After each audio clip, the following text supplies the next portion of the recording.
Dr. Thomas Burns at CHOA told me the #1 way to protect kids on the field is that relationship between students and the trainers. The trainers get to know what normal behavior is, how the student reacts, and when something is wrong. He told me they're evaluating students minute by minute and know the warning signs to look for if a student takes a hard hit. You're sensitive to light, you might be nauseous, vomit, headache, most common.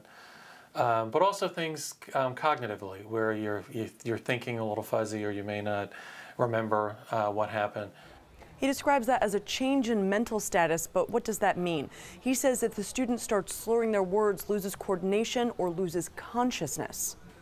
You'll usually notice they're not oriented, they start having such severe headaches, and it's getting worse. And it shouldn't get worse, it should get better over time. He told me time is not on your side with a traumatic brain injury, and there is a specific window when you can look for those worsening symptoms, when that is, and what to do about it, tonight at 6.